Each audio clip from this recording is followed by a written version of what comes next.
Let me start off by saying that this was the woman of my dreams. We have been married for over 3 years, and besides something at the beginning, I'll explain. I feel that it has been a mostly healthy relationship. Weekly date nights, helping with chores, take turns cooking, etc. Incident 1. Our first major problem was right before our first anniversary. My wife got upset that my ex had pictures of her and I, prom pictures, on her Facebook page. Still, this was an ex that I was with for a year when I was 16, so a long time ago. This escalated into a "you don't love me, you love her" petty fight. But this petty fight escalated when she punched me in the chest a few times, when I tried to give her a hug to settle the issue. This caught me off guard, but I told her that I won't take being hit, as abuse and cheating are the big no's in a relationship. She apologized and reminded me how she was abused as a child, and that she is still learning how to resolve issues without violence, but that it wouldn't happen again. I figured since I'm 60 plus pounds and a foot taller, I'd just let it go, and I thought it was resolved. Incident 2. Skip forward to about a few months ago. When I thought everything was good, she started getting upset at me for small things like not taking the trash out right away. But once I fix one problem, there's always a new one to pop up. My last one was when I accidentally rewashed a load of laundry because it was placed on our dirty laundry bin, so I thought it was dirty. I got screamed at for about 15 minutes about wasting laundry detergent. These issues then escalated to what I feel is controlling. When she said that I can't game later than 11 p.m. because she can't sleep without me next to her. I tried being understanding, but I let her know that there would be some nights that I'd be up late with the boys, but that's like a once-a-month thing.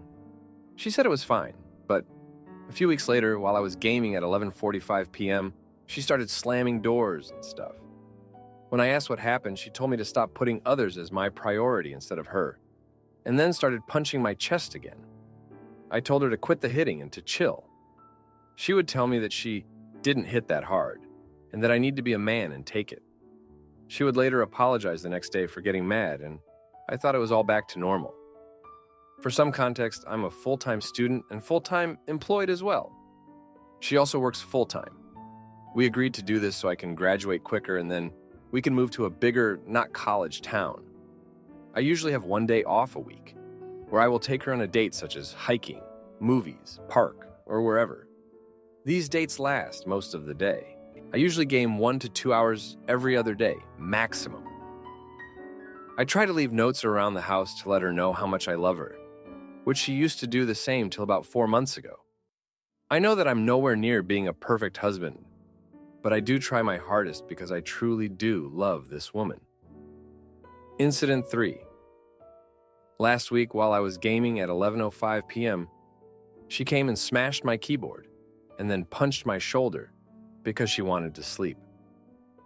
I got upset and yelling, told her to stop with the punching, and that I'll go to bed whenever I want, considering I'm a grown butt adult. She just hit me again, yelling that she is justified in hitting me because I abuse her psychologically by getting upset and yelling at her. Although she hit me before I even yelled, she stormed off and apologized the next day. Incident 4. Skip to a few days ago, she got upset at me for bringing her the wrong credit card by accident. I couldn't believe how mad she was at me for such a small and insignificant mistake. But she told me to go sleep on the couch. I gave her a thumbs up and said, gladly. I guess she didn't like that answer because while I was sleeping on the couch, she came in hitting and scratching my arm. I told her to get off of me and that I'm done, that I won't take it anymore. When I saw her face of rage, I felt every feeling that I had for this woman leave my body. I honestly don't know who this woman is. When she saw that I was serious about me being done, she started crying, begging to let her have one more chance, and that it would never happen again. I told her that I would give her one more chance if she won. Did personal therapy to get over her anger issues, childhood trauma, and 2, if we did marriage counseling. She agreed to both. She had her first appointment yesterday, but said that it didn't help much. We have our couples therapy session today. Even though she is crying and begging every night for me to forgive her, I still don't feel anything at all. While I want to move on, I don't know if I can. Remember that this is the woman who, for the past 5+ years, I've tried my hardest to fix all of her problems. I hate to see her cry, but now when she cries in my arms, I honestly feel nothing anymore. I don't feel happy or sad. When she kisses me, they feel empty. I need an outside perspective on the situation. From the other posts that I've read, I've seen people comment, "Abuse is never okay, and you must leave now." But then I've also seen on the same post, "As long as they are trying to change, then it's okay." I'm trying my hardest to see her side as well. I get she has some trauma, which doesn't make it okay. But since she agreed to take therapy, I feel like it might be a step in the right direction. But has the line already been too far crossed? My next question is about couples therapy because I have my appointment today. What are some things I should look for? I have requested that she be the one to explain her anger management issues to the counselor in full detail because I won't accept her minimizing the severity of her escalating violence. She agreed. But I'm honestly just trying to see if this woman actually has any love for me, or if I'm just being manipulated. I'm looking for any hope for this marriage because I honestly don't have any. Worst part is, we're both from very religious families, where divorce is almost never accepted. This would basically mean that both her and my family would ignore us if I were to divorce her. But sadly, that doesn't sound as bad as what I'm in right now. I'm also best friends with my wife's brother, which would obviously end with the marriage. Honestly, I wish she would just leave me instead, because then I wouldn't feel as guilty being divorced. Please ask any questions if you want more context on something. Thank you. Update 1. I'm not sure if this is how I update the post, but I'll just put this here.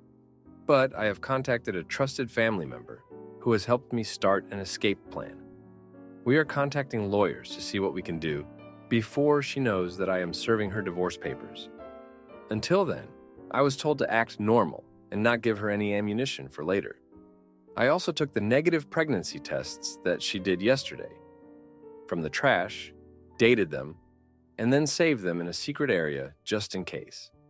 But because I need to act normal, this means that I had to go to the marriage counseling session today as to not give her the ability to say he didn't want to fix the marriage and he skipped our meeting. But thankfully it didn't go too bad. The counselor was from the same country as my wife, but although she ignored the abuse part of the case at first, I told her that if this case was reversed, would she be recommending separation? Which she said yes, but maybe it can be fixed. Crazy take in my opinion. The counselor told her that what she was doing was bad, no duh. And then she recommended that we do 3 more appointments. These will not happen. The main thing though is that my wife only told the counselor about 3 times she hit me. When I talked about the 4th, she tried cutting me off and said, "No, that wasn't abuse." The counselor lost it on her for justifying the abuse. I went to a friend's house immediately after the meeting, which I informed her that the boys were having a game night, which was actually me telling everyone what was going on, so that we can be on the same page in case something happened, and I needed witnesses. She said it was fine that I go, but then she tried to FaceTime me 5 times, not a normal call or text, while I was there, which I ignored. She then called my friends a few times as well, which they also ignored. I eventually called her back as I was leaving, so that I could show that I was actually where I was, so she can't say I was cheating or something like that. She said that she checked Find My iPhone, and it said I was in a completely other part of town, a lie. But she just called because she needed mineral water. I said, "So you called me 5 times because you need mineral water? Why didn't you just text me?" Which she said that she was worried about me. But right now I'm about to go home, where I will record our whole conversation in my pocket. I will then get on to game with my friends so that they know that I'm okay. I just bought my wife a trip to go to her country to help her relax first thing Sunday morning. I work from open to close tomorrow, Saturday, so I won't be home. She can kind of sense something is going on, but hopefully not too much. Thanks again for all of the recommendations and help. Please continue to let me know any other ideas, as all of these ideas came from you guys. I will need to delete the app from my phone in case she tries to get into my phone tonight, but I will download it early morning tomorrow. Update 2. While I was already positive that this woman doesn't care about anybody besides herself, I couldn't imagine just how manipulative and toxic she is. I feel like the last time she hit me, I finally had my eyes opened. Last night, I went with the plan that I stated in the first update, and I informed my friends that I would be entering the house. But when I went inside, she confronted me. She asked if we could please talk, because she had something on her mind. I plugged my phone in while voice recording and placed it face down on the table next to me and said, "Sure, what's up?" I figured maybe she realized just how messed up she has been treating me. Maybe she can finally apologize for harassing without giving a justification. Well, if you thought she did, you would be wrong. She instead told me that she felt uncomfortable that there was a female in my friend group. My friend group of like a year, which it has never been made known that a female until conveniently right now. I asked her if there was a reason why, and she inferred that I was cheating on her. I debunked that theory real quick and told her that I can't believe that she is trying to find some excuse or anything to turn the narrative around. She then got upset and we talked for about an hour. But guess what? In my hour recording of our conversation, I got her to one. Admit that she hit me 4 or more times without any reason besides her feeling mad. 2, and that I did not really shove her, but I instead extended my arms and she fell back. 3, that she doesn't think I'm actually cheating, but she just feels worried. So I guess some positive came from it. Sadly, she wouldn't let me walk away as I was kind of in a corner. But thankfully, I walked away just in time to text my friend that I'm okay. As now 2 hours had passed, my friend was outside of my apartment with the police on the phone. But thankfully, we were able to get that canceled pretty quick. But the police did get my information, and they were informed how my wife has been physically harassing me, and my friend was genuinely concerned about my well-being. Maybe the police put it on some record. I hope they do. I hid all of the knives in the house, and I was gaming till about 5 a.m. last night, as I was worried of getting stabbed in my sleep. That's when my wife came out and got upset that I was awake at this time gaming. I told her to politely go frick off. She didn't take well to it, but when she told me to go to sleep because it's not okay to game this late, I responded with, "What are you gonna do? Hit me again?" She got nervous and asked me to please turn my headset off. I told her to piss off and that if she wasn't taking her trip on Sunday, she informed me that she feels that she shouldn't leave at this moment. Then either her or I needed to go to a hotel. She said that I can go. So right now, I still don't have a divorce lawyer. I don't know how I'm going to pay for one. But thankfully, there's no going back from here. I'm currently at my work for the next 11 hours, rocking 30 minutes of sleep, but I feel a lot calmer here than there. My parents have also been extremely supportive since I informed them of this situation. And my small friend group knows what's going on and they seem to genuinely care, considering that they were outside of my house at 1 a.m. because I didn't text them. I think the only positive thing so far is that it feels kind of nice to know that some other people know what's going on. Update 3. Happy Easter, everyone. I left the house yesterday, turned off my location, and I'm staying in a hotel with my parents' card so that my wife can't track me. I was up all night yesterday again as I haven't been able to sleep. I only had the 30 minutes of sleep from yesterday, but thankfully after gaming all night with my friends, I fell asleep and woke up at around 6 p.m. Now I'm just in my hotel room organizing documents and papers that I have. I grabbed all of the documents that I could, shoved them in a bag, and left. I'm also trying to catch up on the homework that I've missed, and I'm trying to find any motivation to study, because this next week is finals week. What great timing. I am staying till tomorrow, but I am probably going to extend till at least Tuesday, because I still haven't been able to get in contact with a divorce lawyer to represent me as they have all been off of work for the holiday weekend. I'm like the only car in the parking lot, because most people are with their families on Easter. So I parked it behind the building. This is because my hotel is walking distance close to my house, because my tire got popped on Friday. So I'm on a spare and can't go onto the highway. Thankfully, she doesn't know anything about cars, so she thinks I'm like 3 cities away. I would like anybody's opinion, as I haven't yet registered for next semester. Would it be better to take the semester to help distract me, and so that I can take out student loans, since I have no way in hell of knowing how I'm going to pay for everything? Or is it better to take off a semester to focus on me? I've never taken a semester off, so I'm not sure how it would make me feel. Also, thanks again for all of your comments and help. I probably would still be in the house if it wasn't for you guys. Thank you. Now, for a few comments before the update. Comment 1. Incident 1. Not only is the thing that your wife got mad about utterly unhinged, but physical abuse should be an immediate deal breaker. You should have left. Incident 2. Big shocker. She physically attacked you again, and then blamed you for it. Full Darvo. You should have left. Honestly, I have no interest in reading past that point.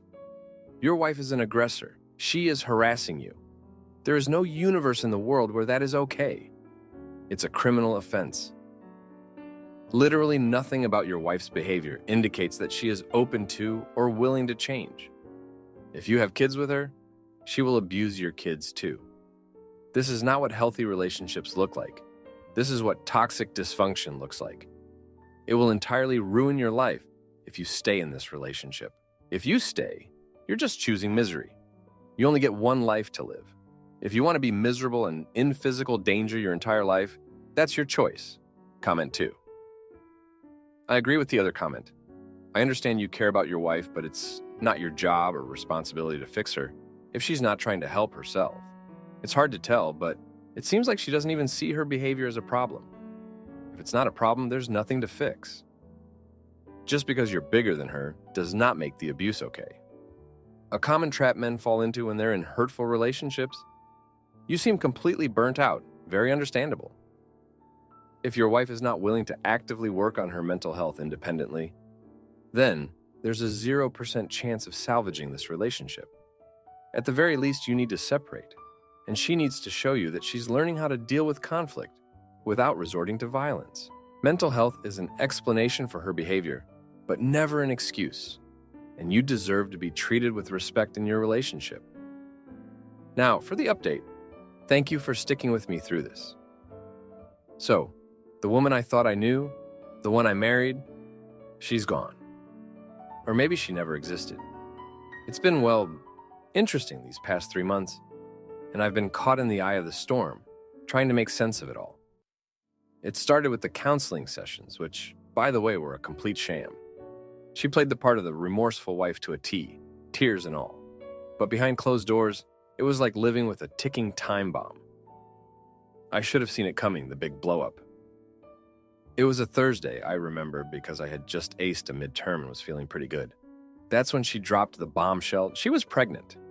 My world stopped, but something didn't sit right. I remembered the negative pregnancy tests I had found before. So I pushed for a doctor's visit, and lo and behold, it was a lie. A desperate attempt to keep me tethered to her. I was furious, felt betrayed beyond belief. But in my anger, I made a mistake. I confronted her, accused her of lying, and in the heat of the moment, I decided to give her another chance. I thought maybe this was her rock bottom, that she'd turn around. I was wrong. The aftermath was a twisted game of cat and mouse. She became more possessive, more erratic. I was walking on eggshells, trying to keep the peace until I could figure a way out. But she was always one step ahead, like she could smell the desperation on me. Then came the second event, the one that should have been my wake-up call. She accused me of having an affair with a coworker, someone I barely spoke to. She had no evidence, just hectic accusations, and a jealousy that knew no bounds. It escalated quickly, and before I knew it, she had convinced herself and was trying to convince our friends and family of my infidelity. I was isolated, cut off from those I cared about because of her lies, and still I stayed. I thought I could fix it. Fix her. I was so focused on proving my innocence, on salvaging what was left of my reputation, that I didn't see the trap I was walking into. I should have left then, but I didn't. I stayed because I was afraid of the unknown, of starting over. I clung to the hope that she would change, that we could go back to how things were. But that was just a fantasy. Now I'm stuck in this cycle of regret and resentment. I resent her for the lies, the manipulation, the abuse, and I regret not trusting my gut, not walking away when I had the chance. I'm still here, trying to pick up the pieces of my life, while she plays the victim to anyone who'll listen. I'm trying to move forward, to make plans for a future without her. But it's hard. It's hard to admit that I made the wrong choice, that I ignored all the red flags because I was too stubborn or too scared to face the truth. I'm sharing this because maybe someone out there is in the same boat, and maybe they'll make a different choice. Maybe they'll find the strength to walk away before it's too late. Thank you for reading. My ex crashes, my sister's wedding, and heirs are dirty laundry. So I expose their secrets online and watch as their reputation crumbles. I wanted to talk about how technology has changed the way we communicate. Social media has made it so easy to connect with people all over the world. It's amazing how you can have friends from different countries and interact with them every day.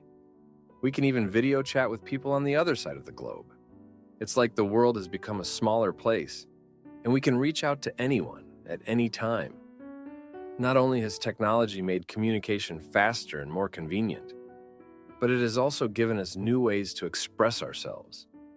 We can now share our thoughts and ideas with a much larger audience through blogs and vlogs. It's incredible how a single post or video can go viral and be seen by millions of people. However, there are also drawbacks to this increased connectivity. With the rise of social media, cyberbullying has become a major issue.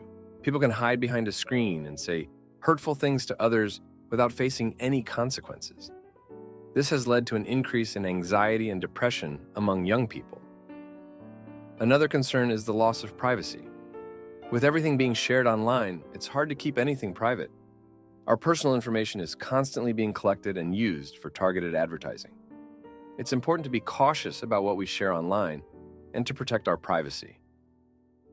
Despite these challenges, I believe that technology has overall had a positive impact on communication. It has brought people closer together and given us the ability to connect in ways that were never possible before. We just need to be mindful of the potential risks and use technology responsibly. Overall, I'm excited to see how technology will continue to shape the way we communicate in the future. Now for a few comments before the update. Comment 1. She blacked out.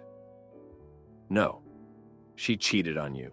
Even if all her lies were truths, she still chose to hang out with some guy all night. The trust is gone and your marriage is over. You'll either realize it now or you'll waste more time figuring it out. Comment 2. A loyal person wouldn't make you doubt for a second. She would have left like the married friend, respectfully declining the invite. 2 single men and a single woman? Okay, sure. I can't believe people put entire relationships at risk for one night. Now, for the update, thanks for all the comments on my last post. So, let me tell you about this week. It started off with a bang, literally. My ex, who I thought I'd left in the dust, decided to crash my sister's wedding. Right in the middle of the vows, doors flew open and there she was. Like a scene straight out of a movie, yelling about how I was the worst thing that ever happened to her. Talk about a mood unalived. Turns out, she'd been holding on to letters I wrote years ago. Love letters full of promises and dreams, stuff I'd forgotten about. She'd kept them all this time, and now she was waving them around, telling everyone how I'd lied and cheated my way out of our relationship. My family was shocked. My sister was in tears, and I was standing there, feeling like the world's biggest jerk. But wait, it gets worse. My current girlfriend was at the wedding too. She saw everything, and she's not the type to let things slide. She confronted me right there, demanding the truth. I tried to explain, to tell her those were just words from a past life, but she wasn't having any of it. She dumped me on the spot in front of everyone. I guess I had that coming. The aftermath was a mess. My sister's wedding was ruined. My ex was satisfied with the chaos she'd caused, and I was left picking up the pieces of my now very public breakup. My family was disappointed, and I could see it in their eyes. The trust was broken. I tried to apologize, but sorry didn't cut it this time. Just when I thought things couldn't get any worse, my boss called. He'd heard about the wedding fiasco. News travels fast in small towns. He said he couldn't have someone with my reputation working for him. So, just like that, I lost my job. It felt like everything was crashing down around me. I spent the next few days trying to lay low, but my ex wasn't done with me yet.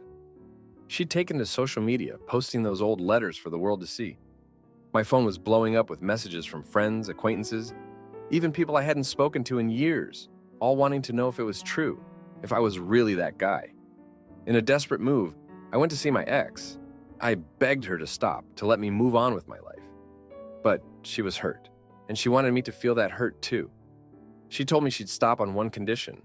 I had to publicly admit to everything I'd done, to own up to my past. So I did. I made a post, explained my side, and admitted to my mistakes. It was humiliating, but it was the only way to get her to back off. The response was mixed. Some people appreciated the honesty. Others said I got what I deserved. Either way, it was out there, and I had to live with it. The week ended with me sitting alone in my apartment. No girlfriend, no job, and a family that could barely look at me. I realized that no matter how far you run, your past has a way of catching up with you. And when it does, it can tear your world apart. I've got a lot of making up to do, a lot of apologies to hand out. It's going to be a long road back, if there even is a way back. But I guess this is what happens when you don't deal with things the right way the first time around. Thanks for reading. My husband shares explicit photos of me with coworkers and gets another woman pregnant. So I leave him broke and alone with a baby on the way. My husband, 31-year-old, and I, 29-year-old female, have been married for 1.5 years, together for almost 5 years. He always has his phone on him. Like, always. He's not always using it, but he has it with him. It never made me suspicious because I know some other people like that. If anything, it'd just annoy me when we were doing things together, like eating dinner at a restaurant or walking the dogs, and he'd pull out his phone. Recently, I started to get a little paranoid, I guess. A good friend discovered that her fiancé was having an affair with his coworker, and she said his phone usage and constantly having it on him was a red flag that she didn't realize until after the fact. She basically told me that my husband was always guarding his phone. I should be concerned. I can't really think of many times where I've had to use his phone. There have only been a few occasions recent enough to remember, and I asked to use his phone to take a picture, because my phone doesn't take as nice pictures. He would always sort of sigh or roll his eyes, and then hand me the phone with the camera already up and ready. I admit that I let my friend's warning get to me. I hadn't been suspicious of him cheating on me before, but I realized he maybe does guard his phone.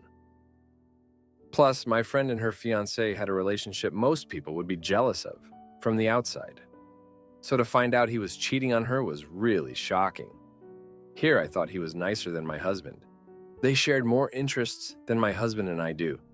He seemed to do absolutely anything for her. If he could be cheating on her, maybe my husband could be cheating on me. I regret letting myself feel so paranoid with what amounted to very little evidence. Anyway, I decided I was going to look at his phone just to make myself feel better. It was during my attempts to look at his phone when I realized how much he really never leaves it anywhere. It's always in his hand or pocket. After several days, I realized I'd just have to wait for him to be asleep. I was planning to snoop Friday night, but he decided he was going to stay up all night long. He literally stayed up all night and did not sleep at all. He didn't go to bed until 11 o'clock on Saturday night. So once he was snoring, I carefully took his phone and was easily able to guess his passcode. So I guess that's one good sign. It's something he'd have to know I'd to guess. I tried to quickly look through everything, photos, texts, apps, absolutely no evidence of cheating at all. I see no other women on his phone in any way. But I still found something disturbing. He has a group chat with 4 to 5 guys from work. The name of the group was not obvious as to who it was, so I opened it. I scrolled through it a bit and unclothed photos caught my eye. One of his coworkers had shared unclothed photos of a woman he recently slept with. They were all congratulating him and making lewd comments about her body. And one of them said, "I think I see some bologna down there, though. Hard pass for me." They, including my husband, continued to joke about it. Then, the guy who posted the pictures asked my husband what he was laughing at since he's the married one, who probably isn't getting any from me anymore. Then my husband shared several unclothed photos of me, my full body including my face. These were pictures I'd taken and sent to him, intended only for him. He said, "This is what I stick my weenie in every night, boys. Every night." Then he shared one of me with an apron on, nothing else. He said, "And I've trained her well too. Dinner ready at 5, female genitalia ready by 6. His coworkers were making comments like, "Dem breasts," "Schwing," and "We salute you." It was so incredibly embarrassing, and my husband was lapping it up. These are men that I know and will inevitably have to see again one day. Then one of them jokingly said, "I don't know, is that baloney I see? I need a better visual." My husband sent a close-up of my crotch and said, "That tastes as good as it looks. No baloney in sight." One guy said something about how my husband should enjoy it while he can, because my body will never be the same after having a baby. They also referenced something intimate that happened between my husband and I in a car when he came home from a business trip. That happened months ago, but it was obvious he had told them about it. My husband, who has been actively talking to me about having a baby, said, "You think I'd taint this for a smelly, whiny, annoying little jerk? Maybe we can adopt."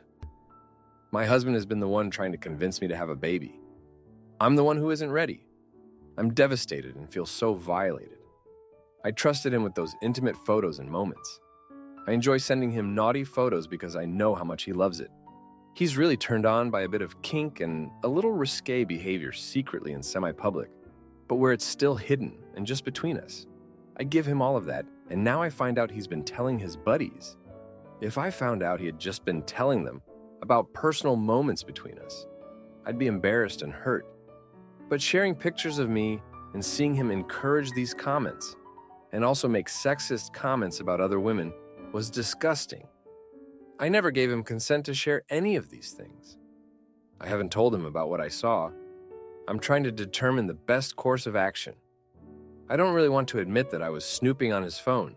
It feels pathetic, and I think he'll probably try to turn the whole thing around and make it about me looking at his phone without his permission. At the same time, I don't want to play the fool and act like I am unaware of what he's been sharing and saying about me. I can't imagine ever facing his coworkers again either.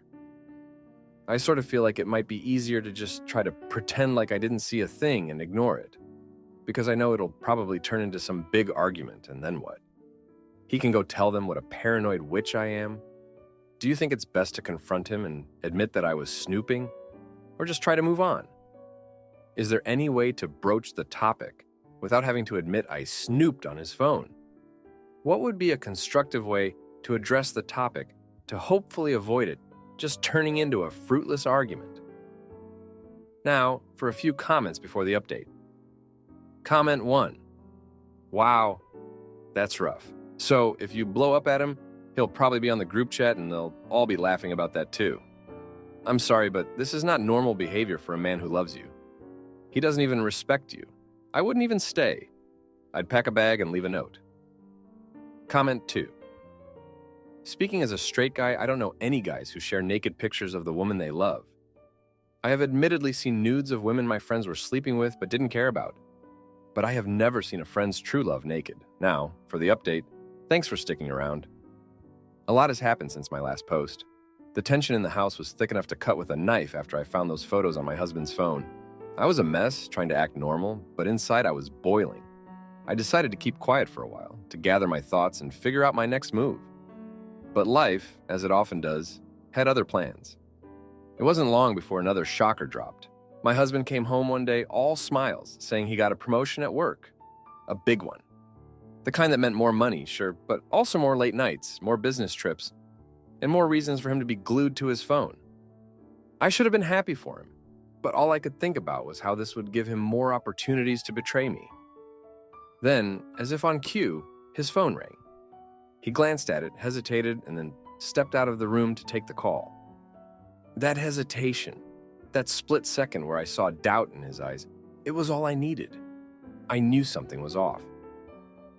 So I did what any person driven by a mix of hurt and curiosity would do. I followed him.